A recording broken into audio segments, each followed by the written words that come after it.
वंदे मातरम।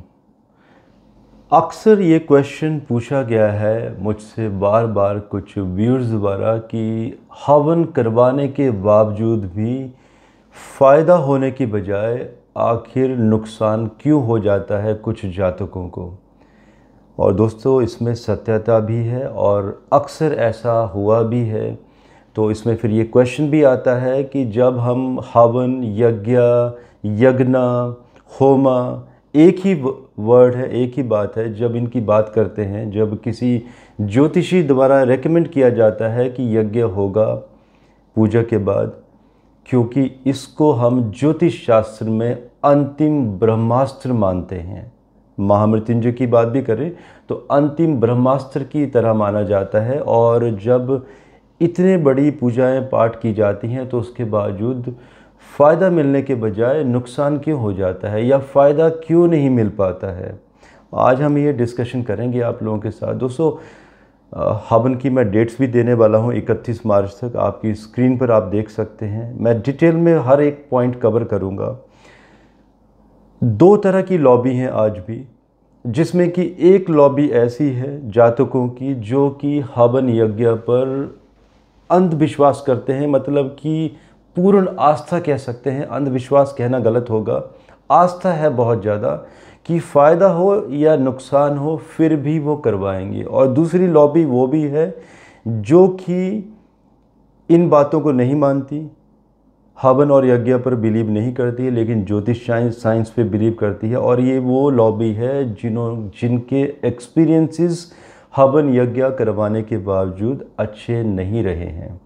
तो दोस्तों, मैं इस लॉबी को भी सपोर्ट करता हूँ, क्योंकि कारण ये है क्योंकि ये कुछ ऐसे जातक हैं जिनके ज्योतिषियों ने या तो जिन पंडितों से इन्होंने पूजा के बाद यज्ञ की हवन की डेट निकलवाई, वो कहीं ना कहीं डेट गलत निकाल दी गई, जिसकी वजह से इन जातकों को नुकसान हुआ।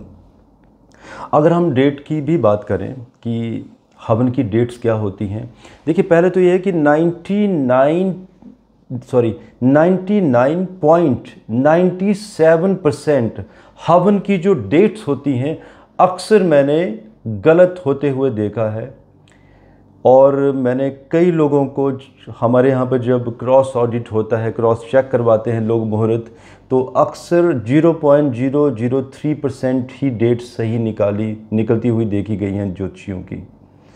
और इसी वजह से ये नुकसान भी होते हैं। जिसमें कि डेट्स की बात करें हवन की, तो देखिए पूजा जब शुरू होती है, जैसे महामृत्युंजय होता है 9 दिन का, 5 पंडित अगर 9 दिन में करते हैं। पुराने वीडियोस आप देख सकते हैं जिसमें मैंने बहुत सारी टेक्निकल टर्म्स दी हैं यज्ञ की कैटेगरी में जाकर।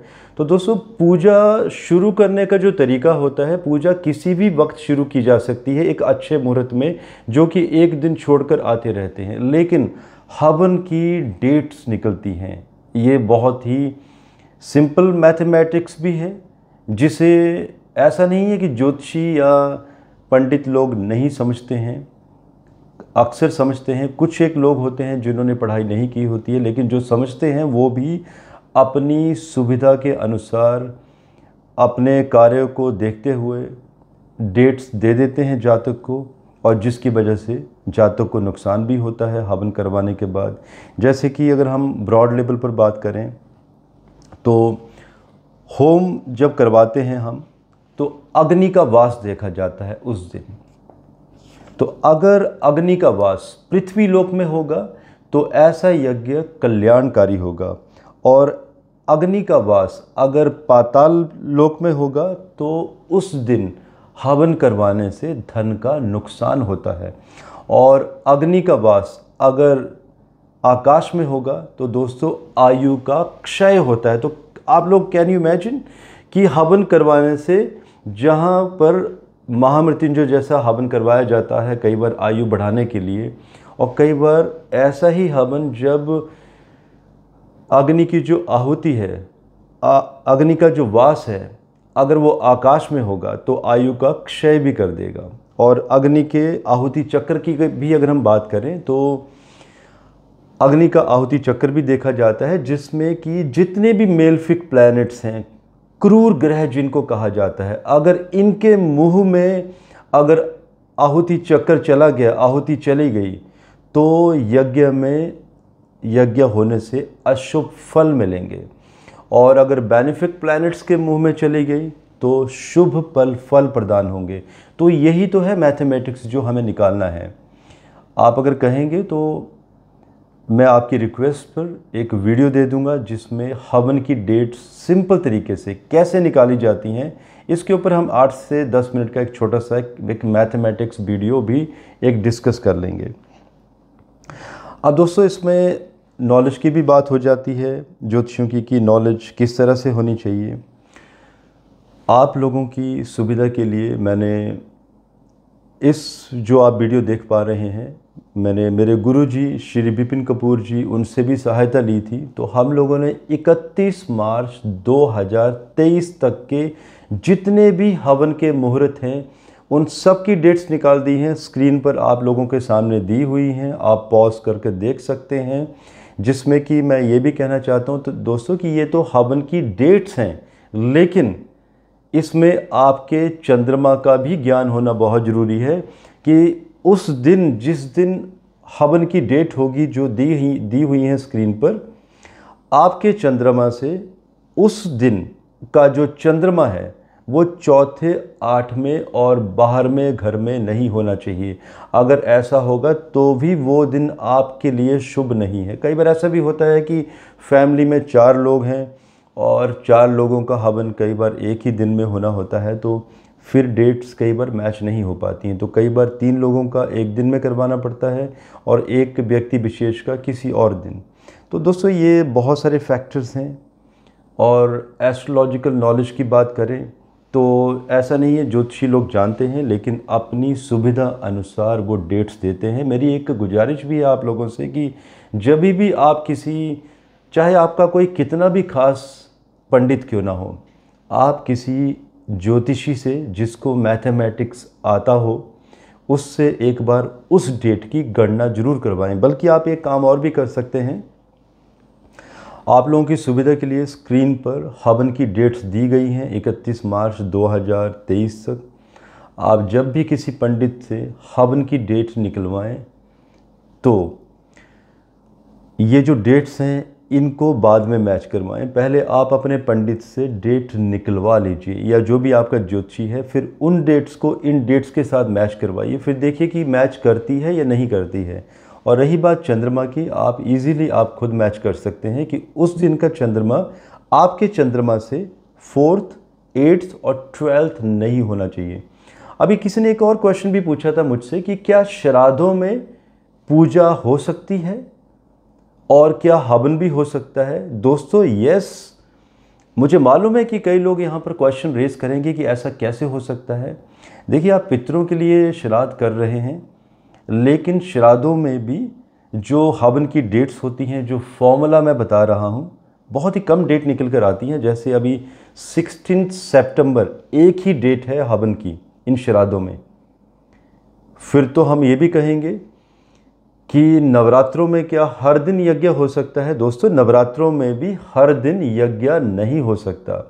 नवरात्रे अभी आने वाले हैं 26 सितंबर को, तो सिर्फ 30 सितंबर की ही डेट है हवन की।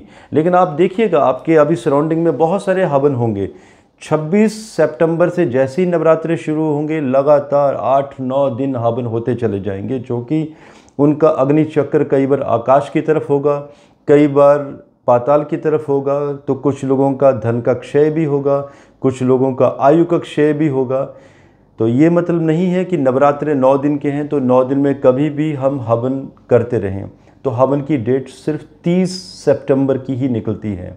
उसके बाद जब भी गुरु और शुक्र अस्त हो जाते हैं तो तब भी यज्ञ नहीं करवाया जाता है, क्योंकि यज्ञ करवाने के लिए देवगुरु बृहस्पति और दैत्य गुरु शुक्राचार्य जी की ब्लेसिंग्स का मिलना बहुत ज़रूरी है। अभी शुक्र शायद 2 अक्टूबर को अस्त होने वाले हैं और ये 24-25 नवंबर तक अस्त रहेंगे। तो इस पूरे ड्यूरेशन में कोई भी यज्ञ नहीं हो सकता। पूजा हो सकती है, आप पूजा करवा सकते हैं, लेकिन हवन की डेट 25 नवंबर के बाद ही निकल कर आएगी। दोस्तों, मैं जो भी आप लोगों के क्वेश्चन से कुछ मैंने कमेंट्स पढ़े थे, अकॉर्डिंगली मैं आप लोगों को आंसर देता गया हूँ। इसमें भी कुछ आपको लगेगा कि कुछ गैप रह गए हैं या मैं कुछ क्वेश्चंस एड्रेस नहीं कर पाया हूँ, आप प्लीज़ पूछ लीजिएगा। और हाँ, एक बात और कहना चाहूँगा, इससे पहले भी मैंने 5 या 6 वीडियोज़ दिए हैं। आप एक काम कीजिएगा, इसी वीडियो के नीचे आपको एक कैटेगरी मिल जाएगी और एक हम हैशटैग भी बना देंगे हमारी कैटेगरी का, आप उस पर क्लिक कर सकते हैं। आपको हमारे जितने भी वीडियोस हैं यज्ञ के, वो उस कैटेगरी में मिल जाएंगे, जिसमें मैंने काफ़ी नॉलेज भी दी हुई है। मैन पावर्स कितनी लगती है एट्सेट्रा, क्या सामग्री यूज़ होती है। बल्कि आप लोग मुझे भी पंडित के रूप में उसमें देखेंगे, क्योंकि मैं भी कर्मकांड जानता हूँ। हमारी ऑर्गेनाइजेशन में जितने भी पंडित हैं उनको मैंने पर्सनली ट्रेन किया है। मैं ऑडिट खुद करता हूँ, क्वालिटी कंट्रोल खुद चेक करता हूँ।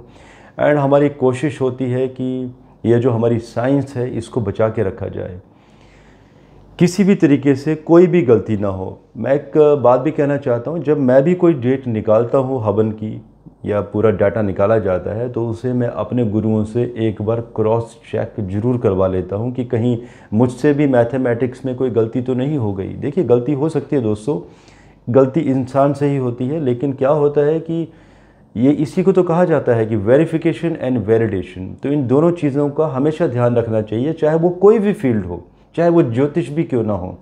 मुझे इजाज़त दीजिए। धन्यवाद। भारत माता की जय।